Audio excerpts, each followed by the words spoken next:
Bismillah, alhamdulillahi wahdah, wassalatu wassalamu ala man la nabiyya ba'dah, amma ba'd. L'imam Abu Zakaria Yahya ibn Sharaf al-Nawawi a dit dans son livre Les 40 hadiths, Al-Hadith al-Rabi' عن أبي عبد الرحمن عبد الله بن مسعود رضي الله عنه قال حدثنا رسول الله صلى الله عليه وسلم وهو الصادق المصدوق إن أحدكم يجمع خلقه في بطن أمه 40 يوما ثم يكون علقة مثل ذلك ثم يكون مضغة مثل ذلك ثم يرسل إليه الملك فينفخ فيه الروح ويؤمر ب4 كلمات بكتب رزقه وأجله وعمله وشقي أو سعيد فوالذي لا إله غيره إن أحدكم ليعمل بعمل أهل الجنة حتى ما يكون بينه وبينها إلا ذراع فيسبق عليه الكتاب فيعمل بعمل أهل النار فيدخلها وإن أحدكم لا يعمل بعمل أهل النار حتى ما يكون بينه وبينها إلا ذراع فيسبق عليه الكتاب فيعمل بعمل أهل الجنة فيدخلها رواه البخاري ومسلم. Ce qui signifie le 4e hadith. D'après Abu Abdirrahman, Abdullah ibn Mas'ud, qu'Allah soit satisfait de lui, il a dit, le messager d'Allah, sallallahu alayhi wa sallam, nous a dit, et il est le véridique qui a été reconnu, honnête et approuvé. As-sadiq al-masduq, as-sadiq fi qawlihi, le véridique dans ce qu'il dit, al-masduq, alladhi suddiqa fi ma ya'tihi min al-wahy, c'est-à-dire celui qui a été reconnu véridique et honnête dans la révélation qui lui vient. Il a dit, l'assemblage de la création de l'un d'entre vous se fait en 40 jours dans le ventre de sa mère. Dans les copies ou dans les livres des 40 hadiths de l'imam al-Nawawi, il y a le mot nutfa qui est rappelé. Arba'ina yawman nutfa. Ce mot dans ce hadith n'est ni rappelé dans le livre authentique de l'imam al-Bukhari, ni dans le livre de l'imam Muslim. C'est pour ça que je ne l'ai pas cité lorsque j'ai lu le hadith. Donc le mot nutfa est soit une erreur de certains étudiants qui ont écrit le livre Les 40 hadiths de l'imam al-Nawawi. À l'époque, donc, on écrivait les livres de manière manuscrite. Ou ça peut être un oubli de l'imam al-Nawawi. Il a rajouté ce mot sans faire attention. Donc ce mot n'est ni dans Al-Bukhari ni dans Muslim. C'est comme dans le hadith, dans le deuxième hadith, Baynama kunna julusan inda Rasulillah. Julusan, ce mot n'est pas dans le Sahih de l'imam Muslim, n'est pas dans l'authentique de l'imam Muslim, mais je l'ai dit lorsque j'ai lu le hadith car il est dans d'autres transmissions. Donc l'assemblage de la création de l'un d'entre vous se fait dans le ventre de sa mère en 40 jours. Il est dans cette période d'abord une goutte de sang coagulée, puis un morceau de viande, puis l'ange lui est envoyé. Nous allons voir à la fin de l'explication pourquoi j'ai traduit de cette façon. Puis l'ange lui est envoyé et on lui ordonne d'insuffler l'âme à l'intérieur de l'embryon et d'écrire 4 paroles. D'écrire la subsistance que va avoir cet être qui est à l'état d'embryon jusqu'à ce qu'il meure, d'écrire sa durée de vie, son œuvre, quelles vont être ses actions, et est-ce qu'il va être parmi les malheureux ou parmi les bienheureux. Ensuite, le prophète sallallahu alayhi wa sallam jure par la divinité, par la seule divinité digne d'adoration. L'un d'entre vous œuvre comme les gens du paradis, jusqu'à ce qu'il n'y ait entre lui et le paradis qu'une coudée, qu'une distance d'une coudée. Alors son livre le rattrape et il œuvre avec les œuvres des gens de l'enfer et il rentre donc en enfer. Et l'un d'entre vous œuvre comme les gens de l'enfer jusqu'à ce qu'il n'y ait entre lui et l'enfer qu'une coudée, et son livre le rattrape et il œuvre comme les gens du paradis et rentre donc au paradis. Ce qui est voulu par une coudée, la distance d'une coudée, c'est-à-dire qu'il était proche de la mort, c'est-à-dire un moment peu avant qu'il meure, un très court moment avant sa mort.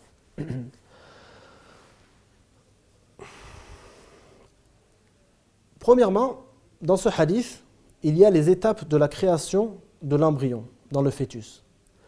Allah Azza wa Jal a dit dans le Coran: Ya ayyuhan nasu in kuntum fi raybin min al-ba'th fa inna khalaqnakum min turabin thumma min nutfah ثم من نطفة ثم من علقة ثم من مضغة مخلقة وغير مخلقة لنبين لكم.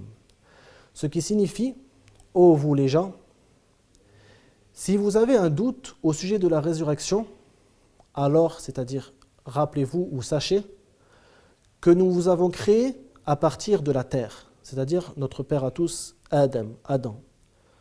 Puis nous vous avons créé d'une goutte de sperme, puis d'une goutte de sang coagulée, c'est-à-dire la goutte de sperme se transforme en goutte de sang coagulée, puis un morceau de viande qui est parfaitement formé ou mal formé. Mukhallaqatin wa ghayri mukhallaqa, comme a dit Ibn Abbas, tamma ou ghayr tamma, c'est-à-dire lorsque l'embryon est bien formé et fait un enfant bien formé, ou qu'il est mal formé et que ça va être par exemple un enfant qui ne sera pas complet, il lui manquera peut-être un doigt ou ce genre de choses. Linubayyina lakum, afin de vous expliquer ou de rendre la chose évidente. Donc Allah a cité ceci dans le Coran al-Karim, les mêmes étapes qui ont été citées dans ce hadith, et ces étapes ont été prouvées par la science moderne, comme nous allons le voir. À la fin du hadith, il y a l'explication importante que ces trois étapes, au début là, donc la goutte de sperme qui devient ensuite une goutte de sang, puis un morceau de viande, puis ensuite commence à ressembler à un humain, ceci se fait à peu près en 6 semaines, c'est-à-dire 40 jours. Et ce hadith indique cela, même si certains savants ont compris de ce hadith que cela signifie 40 jours, plus 40 jours, plus 40 jours, jusqu'à arriver à 4 mois. Cette compréhension du hadith est erronée, comme nous allons le voir à la fin. Les savants ont tiré 2 grandes règles générales dans la croyance de ce hadith. Dans la première partie du hadith, on apprend que l'embryon, que l'ange qui écrit sur l'embryon, c'est si cette personne va être parmi les bienheureux ou les malheureux, c'est-à-dire les bienheureux dans l'au-delà ou les malheureux dans l'au-delà. Donc, les savants ont dit « as-sa'ada qabla al-wilada », ce qui signifie « le bonheur existe avant la naissance ». Le bonheur existe avant la naissance. Qu'est-ce que cela signifie? C'est-à-dire que dans la science d'Allah et ce qui a été révélé à cet ange, ceci est clair avant même que la personne soit née. Est-ce qu'elle sera parmi les bienheureux ou les malheureux? Dans la deuxième partie du hadith, dans le fait que la personne peut œuvrer avec des bonnes œuvres toute sa vie et finir sa vie sur une mauvaise action qui la fera rentrer en enfer, ou le contraire, faire des mauvaises actions toute sa vie, puis finir avec une bonne œuvre qui la fera rentrer au paradis, les savants ont défini une règle qui dit « al-a'malu bi khawatimiha » ou « al-ibratu bi khawatim al-a'mal », ce qui signifie la véritable chose que l'on prend en considération, c'est la fin des œuvres. Par quoi va se conclure notre vie? Par quoi va se conclure nos œuvres? Ça, c'est par rapport à ce que nous, on sait. C'est-à-dire, il ne faut jamais perdre espoir de faire une bonne œuvre afin que Allah nous fasse rentrer au paradis. Et on ne perd pas espoir aussi pour les gens mauvais. Peut-être qu'ils vont se repentir et se mettre à faire des bonnes œuvres et entrer eux aussi au paradis. Et aussi, il faut toujours avoir peur que notre vie se finisse sur une mauvaise œuvre. Donc, il faut toujours attacher beaucoup d'importance à faire des bonnes œuvres, de peur que ce soit notre dernière œuvre. Et à contrario, il ne faut pas perdre espoir en disant « moi je fais que du mal, je vais donc être parmi les gens de l'enfer ». Non, au contraire, si vous faites une bonne œuvre, même après toute une vie de mauvaises œuvres, vous pouvez rentrer au paradis par la miséricorde d'Allah. Et c'est là aussi qu'on voit que chaque personne rentre au paradis par la miséricorde d'Allah et non par rapport à ses œuvres seulement. C'est-à-dire les œuvres ne sont pas, un prix pour le paradis.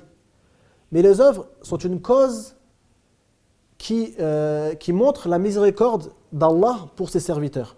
Le prophète sallallahu alayhi wa sallam a dit La yadkhulul jannata ahadukum bi'amali. Qalu wala anta ya Rasulallah. Qal wala ana illa an yataghammadani Allahu bi rahmatih. Ce qui signifie aucun d'entre vous ne rentrera au paradis par ses œuvres. Les compagnons du prophète sallallahu alayhi wa sallam ont répondu même toi, ô messager d'Allah, il a dit même moi, sauf si Allah me met dans sa miséricorde.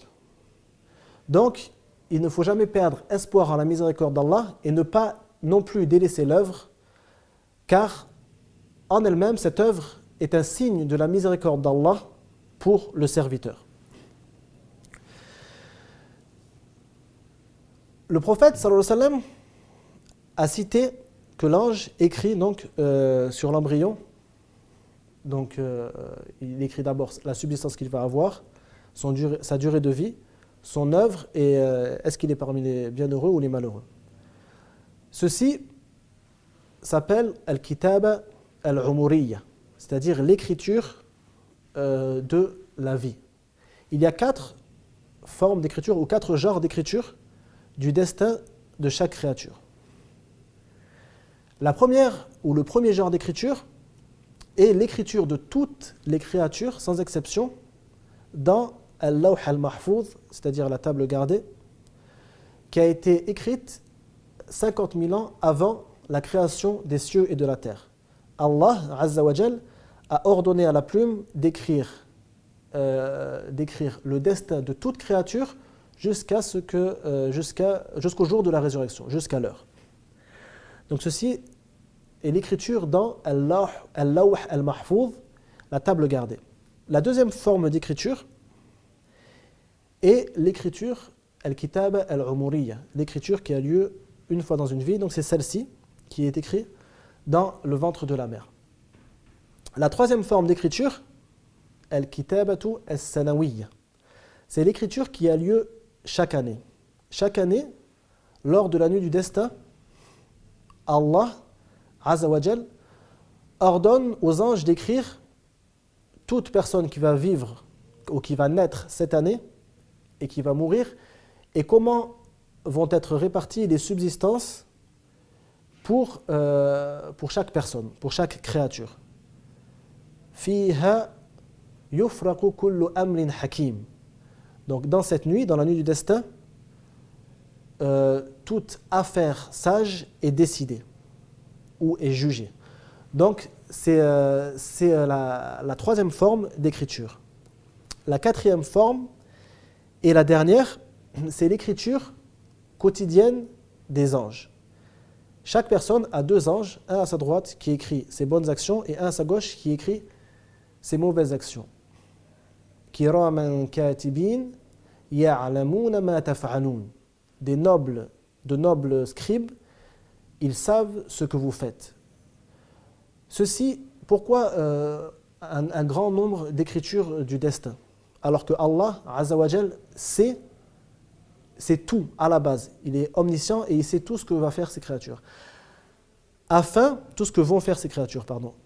Ceci est afin d'établir la preuve contre les serviteurs. Le jour de la résurrection, personne ne pourra prétendre ne pas avoir fait ceci ou cela. les actions des serviteurs ont été écrites de 4 façons différentes, et dans 4 registres donc différents, et en plus, leurs propres membres témoigneront contre eux-mêmes s'ils ont fait le mal. Donc ceci est pour établir la preuve contre les créatures. Allah Azza wa Jal a dit Innal ladhina amanu wa amilu s-salihati inna la nudhi'u ajra man ahsana amala.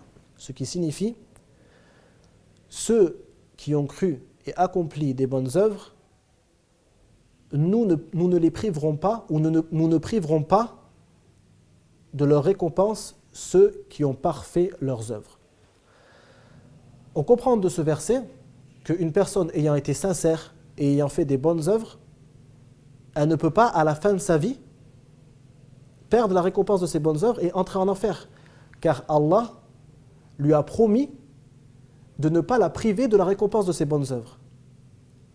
Donc on peut croire qu'il y a une contradiction entre le hadith et ce verset. En vérité, il n'y a pas de contradiction. Cette chaîne de transmission, ou cette transmission du hadith, est dans Al-Bukhari et Muslim. Dans la transmission de l'imam Muslim du même hadith, il a dit Inna ahadakum la ya'malu bi'amali ahli al-jannati fima yabdu lin-nas.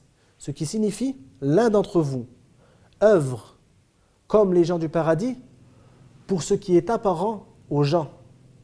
Ce qui signifie que les gens le voient faire la prière, les gens le voient jeûner, les gens le voient faire le hajj, faire le pèlerinage à la Mecque. Mais en vérité, il ne faisait pas ça sincèrement. Il faisait ça par ostentation ou pour chercher à être célèbre ou pour chercher à ce que l'on fasse ses éloges. Donc cette personne n'était pas sincère. Quant à la personne sincère, Inch'Allah, si toute sa vie il a fait des bonnes œuvres, Allah tient sa promesse et le fait rentrer au paradis et ne le prive pas de ses efforts et de la récompense de ses actions. On comprend de ce hadith qu'il est autorisé ou préférable, lorsqu'on a une chose importante à dire, de jurer par Allah. Parce qu'il a dit « par la seule divinité digne d'adoration ». وَالَّذِي لَا إِلَهَ غَيْرُ. Donc il est autorisé aux musulmans, s'il a une chose importante à dire, de jurer par Allah. Et il n'y a pas de problème à cela. Par contre, s'il parle d'une chose sans importance, dans ce cas-là, il est détestable de jurer par Allah. Et si il ment, dans ce cas-là, bien sûr, c'est haram, c'est interdit. Et c'est ce qu'on appelle yamin al-ghamous, c'est-à-dire le serment de celui qui est plongé dans le feu de l'enfer. Yamin al-ghamous. C'est un serment qui plonge la personne ayant juré en mentant dans le feu de l'enfer. Il y a une chose importante dans ce hadith. Beaucoup de gens lisent ce hadith avec une faute de grammaire. Hatta ma yakunu baynahu wa baynaha illa dhira' fayasbiqu alayhi al-kitab fayamalu bi'amali ahli al-jannati fayadkhulaha. Donc j'ai souvent entendu ce hadith être lu de cette façon, et dans certaines éditions du livre Al-Arba'in, il est écrit de cette façon. Ceci est une erreur. La vraie façon de le lire, c'est hatta ma yakuna. On ne dit pas ma yakunu, on dit ma yakuna baynahu wa baynaha illa dhira'. Pour parler grammaticalement, hatta, on dit l'intiha il-ghaya, donc la fin d'une distance ou la fin d'une durée.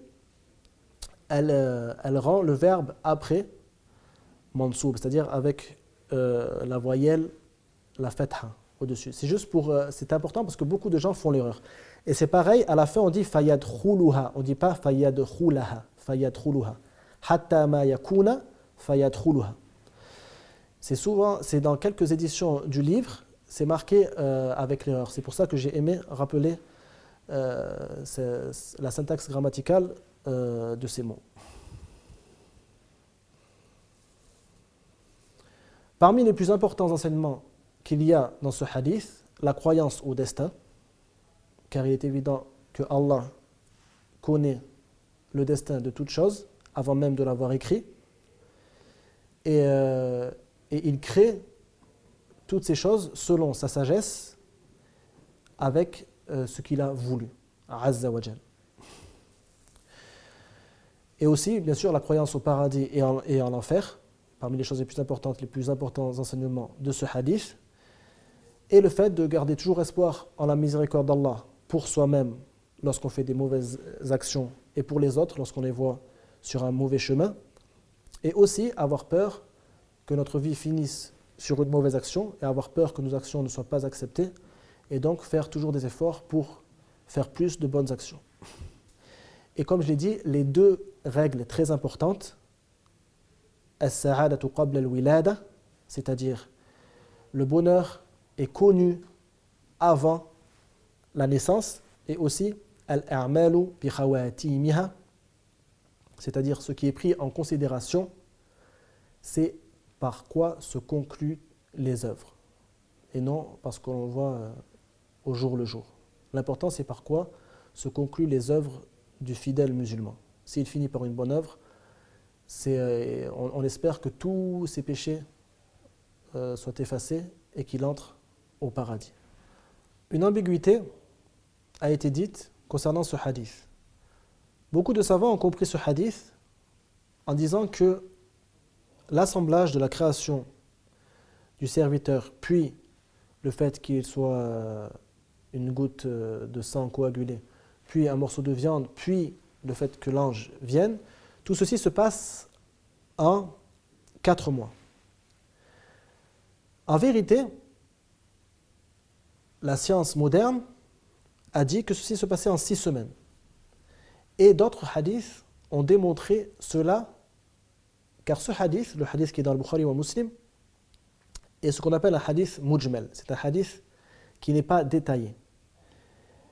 Et le mujmal, on le comprend en lisant le mubayyan, c'est-à-dire ce qui est détaillé.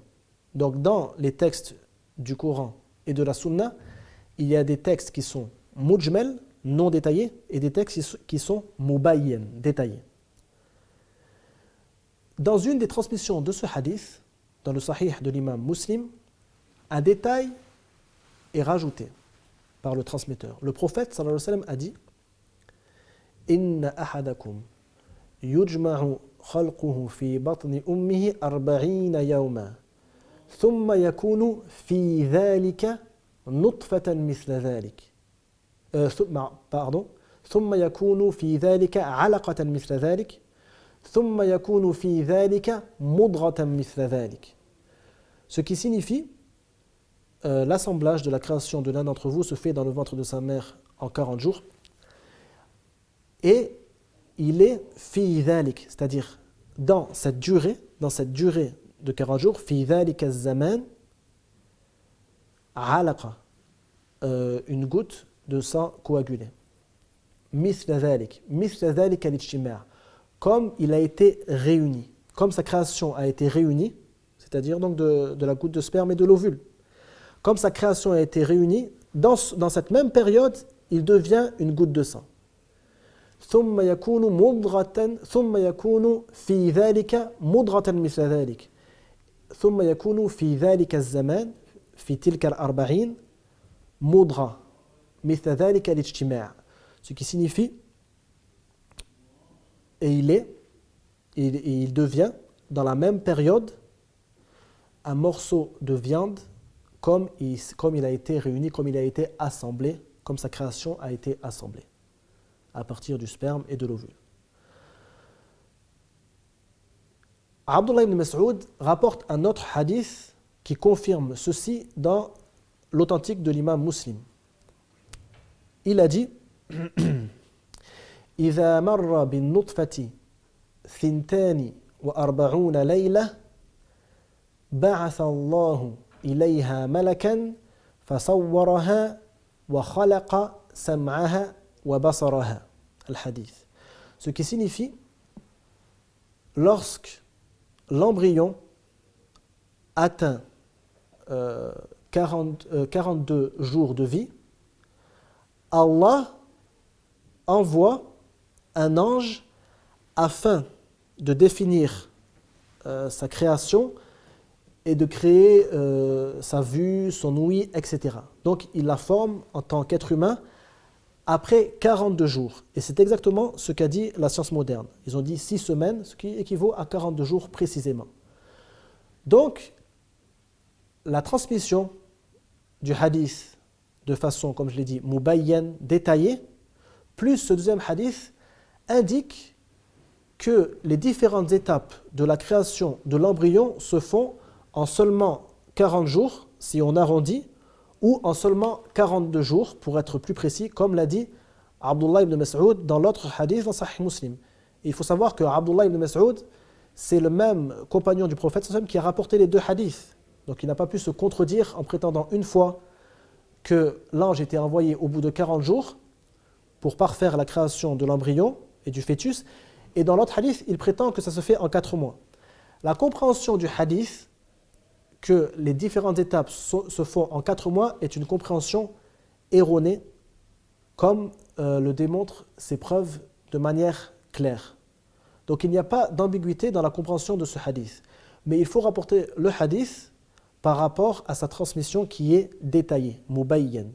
Inna ahadakum yujma'u khalquhu fi batni ummihi 40 yawma thumma yakunu fi dhalika 'alaqatan mithla dhalik thumma yakunu fi dhalika mudratan mithla dhalik. Donc dans cette même période, les différentes étapes d'évolution du fœtus se font jusqu'à ce qu'il ressemble vaguement à un être humain, mais qu'il ait des yeux et des oreilles, etc., vaguement. Et c'est à ce moment-là que l'âme lui est insufflée. Quant à la parole du prophète sallallahu alayhi wa sallam, thumma yakunu, il est connu en langue arabe que thumma indique at-tarahi wa at-tartib, c'est-à-dire lorsque on met entre deux phrases, par exemple, la particule thumma, ceci indique que la deuxième phrase a eu lieu après la première phrase. Par exemple, dakhala Zaydun thumma Amrun, ça signifie Zayd est entré et puis ensuite Amr est entré. Donc il y a eu un moment entre l'entrée de Zayd et l'entrée de Amr. Ceci n'est pas toujours voulu en langue arabe. Pour preuve, Allah Azza wa Jal dit dans le Coran ذَلِكُمْ وَصَّاكُمْ بِهِ لَعَلَّكُمْ تَتَّقُونَ ثُمَّ آتَيْنَا مُوسَى الْكِتَابَ تَمَامًا عَلَى الَّذِي أَحْسَنَ. Donc Allah dit